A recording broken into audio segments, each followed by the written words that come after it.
আমি শ্রী গোপালচন্দ্র দাস আলোচনা করব কালসর্প যোগ বা দোষ জন্মকুণ্ডলিতে থাকলে ব্যক্তির জীবনে কি প্রভাব পড়বে। জ্যোতিষশাস্ত্রে রাহু হলো কাল এবং কেতু হলো সর্প বা সাপ। যখন কোনো জন্মকুণ্ডলিতে রাহু ও কেতুর মধ্যে যদি সমস্ত গ্রহ যথা রবি, চন্দ্র, মঙ্গল, বুধ, বৃহস্পতি, শুক্র এবং শনি এই নবগ্রহ এবং লগ্ন যদি 180 ডিগ্রিতে অবস্থান গ্রহণ করে থাকে তাকেই কালসর্প দোষ বলা হয়। এক কথায় জন্মকুণ্ডলিতে প্রত্যেক ঘরে যদি রাহু এবং কেতুর মাঝে সব গ্রহ অবস্থান করে তখন যে যোগ হয় তাকেই বলে কালসর্প যোগ। জ্যোতিষশাস্ত্রে কিছু যোগের নাম শুনলেই মানুষ আতঙ্কে শিহরে ওঠে।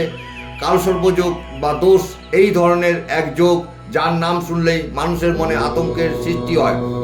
এই দোষ একজন ব্যক্তির জন্মকুণ্ডলিতে থাকলে তার জীবনের বিভিন্ন ক্ষেত্রে প্রভাব ফেলে, যেমন কর্মজীবন, অর্থ সঞ্চয়ে বাধা, ভাতৃভগ্নীদের সহিত বিরোধ, পারিবারিক শান্তি বিঘ্নিত, পড়াশোনায় বাধা, স্বাস্থ্য সম্পর্কিত পীড়া ও নানা রকমের বাধা ও সমস্যা ইত্যাদি সম্মুখীন হতে হয়। 12 প্রকার কালসর্প দোষ যা কখনো কখনো জীবনের বিভিন্ন অসুবিধা এবং ব্যর্থতার সাথে যুক্ত গ্রহের কাল অনুযায়ী ঘটে, কিন্তু এখানে শর্তাবলী প্রযোজ্য। আবার কয়েকটি বিশেষ ক্ষেত্রে দেখা গেছে কালসর্প দোষ বা যোগ মনে হলো বাস্তবে তা কালসর্প দোষের আওতায় আসার সঠিক প্রমাণ মেলে নাই, বা বলা যেতে পারে রাহু কেতুর পীড়িত অবস্থা। যেমন রাহু চতুর্থ অবস্থান মানে কর্কট রাশিতে ও কেতু দশমে অবস্থান মকর রাশিতে, বা বাকি গ্রহগণ অ্যান্টি ক্লকওয়াইজ ভাবে রাহু ও কেতুর মধ্যে প্রত্যেক ঘরে অবস্থান থাকলে তবেই পূর্ণ কালসর্প দোষ, নচেত বিক্ষিপ্তভাবে গ্রহদের অবস্থান বা ফাঁকা ঘর থাকলে কালসর্প দোষের আওতায় আসবে না। আবার রাহু চতুর্থে অবস্থান মানে কর্কট রাশিতে ও কেতু দশমে অবস্থান মকর রাশিতে মানে ঠিক আগের অবস্থানের উল্টো হলে ক্লকওয়াইজ ভাবে রাহু ও কেতুর মধ্যে সব ঘরে গ্রহদের অবস্থান থাকলে তবে একে নৌকল বা ছাত্রছায়া যোগ বলে। এই ক্ষেত্রে জাতক জাতিকা অপরের কাছ থেকে সাপোর্ট পেয়ে থাকে। আবার দেখা গেল রাহু ষষ্ঠে অবস্থান কন্যা রাশিতে ও কেতু দ্বাদশে অবস্থান মানে মীন রাশিতে, এবং বাকি গ্রহগণ ক্লকওয়াইজ ভাবে রাহু ও কেতুর মধ্যে প্রত্যেক ঘরে অবস্থান থাকলে তবে তাকে উচ্চ প্রতিষ্ঠিত যোগ বলে। মীন রাশি কেতুর আনন্দময় ঘর। আবার ঠিক উল্টো করে মানে রাহু ষষ্ঠে কন্যা রাশিতে অবস্থান ও কেতু দ্বাদশে অবস্থান মীন রাশিতে, এবং বাকি গ্রহগণ ক্লকওয়াইজ ভাবে রাহু কেতুর মধ্যে প্রত্যেক ঘরে অবস্থান থাকলে তবে তাকে প্রতিষ্ঠিত যোগ বলে। আবার ধরা যাক রাহুর অবস্থান লগ্নে মেষ রাশিতে ও কেতু সপ্তমে তুলা রাশিতে অবস্থান, এবং বাকি গ্রহগণ অ্যান্টি ক্লকওয়াইজ ভাবে রাহু ও কেতুর মধ্যে প্রত্যেক ঘরে অবস্থান থাকলে তাকে উচাটে যোগ বলে, মানে ব্যক্তি নিজের থেকে বেশি বোঝে। আবার দেখা গেল রাহুর অবস্থান মেষ রাশিতে, কেতু সপ্তমে অবস্থান তুলা রাশিতে, এবং বাকি গ্রহগণ ক্লকওয়াইজ ভাবে রাহু ও কেতুর মধ্যে প্রত্যেক ঘরে অবস্থান থাকলে মানে ঠিক উল্টোভাবে তাকে নির্বোধ মানসিকতা বা কম বুদ্ধি সম্পন্ন যোগ বলে। জ্যোতিষশাস্ত্রে 12 ধরনের কালসর্প যোগের কথা দেখা যায় রাহু এবং কেতুর বিভিন্ন অবস্থানে এবং অন্যান্য গ্রহগুলির সাথে তাদের সম্পর্কের উপর নির্ভর করে।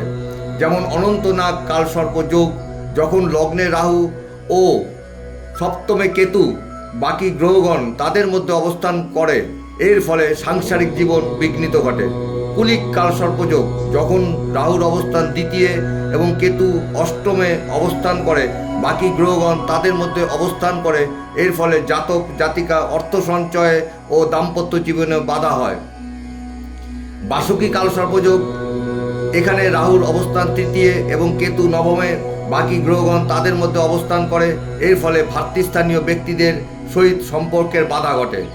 শঙ্খকাল কালসর্পদোষ এই ক্ষেত্রে রাহু অবস্থান চতুর্থে ও কেতু দশমে অবস্থান করে এবং বাকি গ্রহগণ তাদের মধ্যে অবস্থান করে থাকে, এর ফলে পারিবারিক শান্তি বিঘ্নিত হওয়ার সম্ভাবনা থাকে।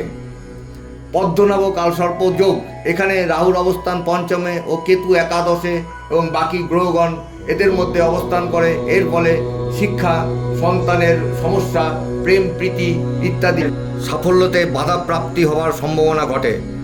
মহাপদ্মনাভ কালসর্পযোগ এখানে রাহুর অবস্থান ষষ্ঠে ও কেতু দ্বাদশে অবস্থান বাকি গ্রহগণ তাদের মধ্যে অবস্থান করে থাকে, এর ফলে শত্রুবৃদ্ধি, রোগ ভোগ হওয়ার সম্ভাবনা থাকে।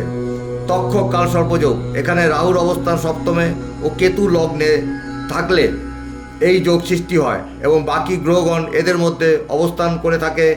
দাম্পত্য কলহ, ভালোবাসায় বিঘ্নিত ও ব্যবসায় পার্টনারের সহিত সংঘাত ইত্যাদি দেখা দিতে পারে। কারকত্বক কালসর্পদোষ।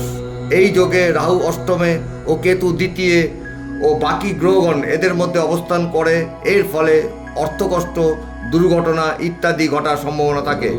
শঙ্খচূড় কালসর্পদোষ। এই যোগে রাহু নবমে ও কেতু তৃতীয় ও বাকি গ্রহগণ এদের মধ্যে অবস্থান করে এবং এর ফলে ভাগ্য বিপর্যয় ও পিতার সহিত বিরোধ ইত্যাদি ঘটার সম্ভাবনা থাকে। ঘটক কালসর্পযোগ। এই যোগে রাহু দশমে ও কেতু চতুর্থে এবং বাকি গ্রহগণ এদের মধ্যে অবস্থান করে।